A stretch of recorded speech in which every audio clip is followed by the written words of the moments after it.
Chapter 21. I couldn't believe I'd left my spellbook behind. I also couldn't believe I was headed back to Auradon. Ben and Mal were still trying to catch their breath. They sat side by side, but with an empty seat between them. I'm really sorry that things didn't turn out the way you wanted, said Ben. Mal turned to look at him. She didn't know what to say. I mean, as long as you're safe, that's... Her voice trailed off and she looked away. A tiny smile formed on Ben's face. At least I finally got to see the Isle. They're my people too, he said. Uma helped me see that. Mal looked back at Ben, staring in disbelief. Ben, Uma captured you. She's an angry girl with a bad plan. Not so different from you when you came to Auradon, Mal. Ouch. Mal looked away, stung. Ben faced the window. Awkward, said Dude. Evie and Carlos exchanged glances. Dude, I know you can speak, but it doesn't always mean you should, Carlos told him. Here we go, called Jay from the driver's seat of the limo. He aimed the remote out the front window, and the limo blasted through the magical barrier in a blinding flash of light and emerged on the other side. Everyone let out sighs of relief. Jay loosened his grip on the wheel, and Lonnie smiled at him from the passenger seat. Jay sighed, then turned to Lonnie. Why don't you stop by practice later? In the mood to break some rules? Asked Lonnie, recalling the roar rule about a captain and 8 men. No. Jay's eyebrows furrowed, then he quickly smiled. Soon the limo pulled past the sign outside the school.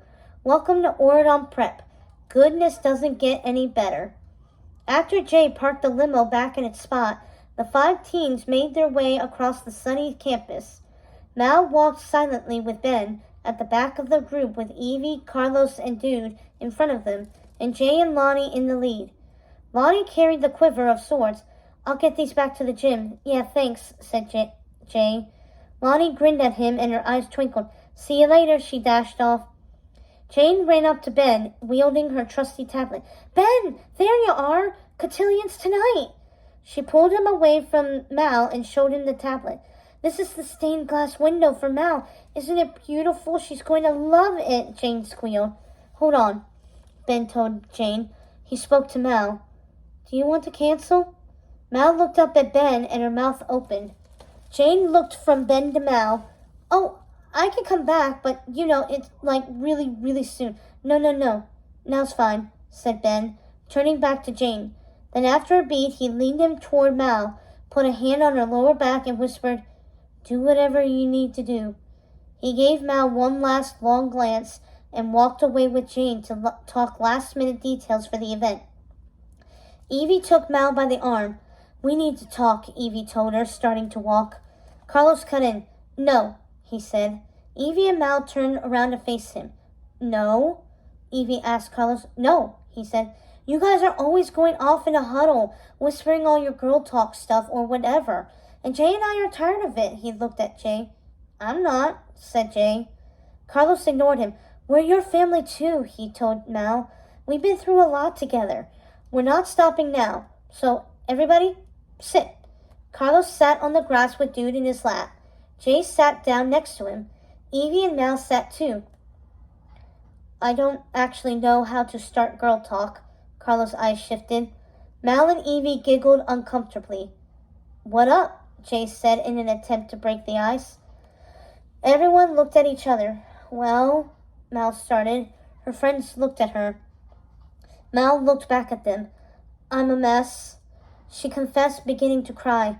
6 months ago, I was stealing candy from babies, and now everybody wants me to be the lady of the court, and I can't keep up with the act. Then don't, said Carlos. See, this was dumb. Jay planted his hands in the grass and moved to stand.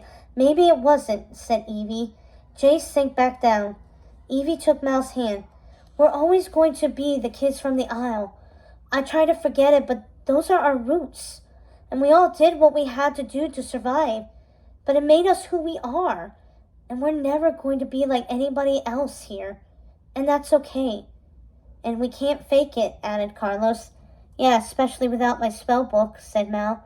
If Ben doesn't love the real you, he's not the one, said Carlos. Evie agreed. She looked at Mal.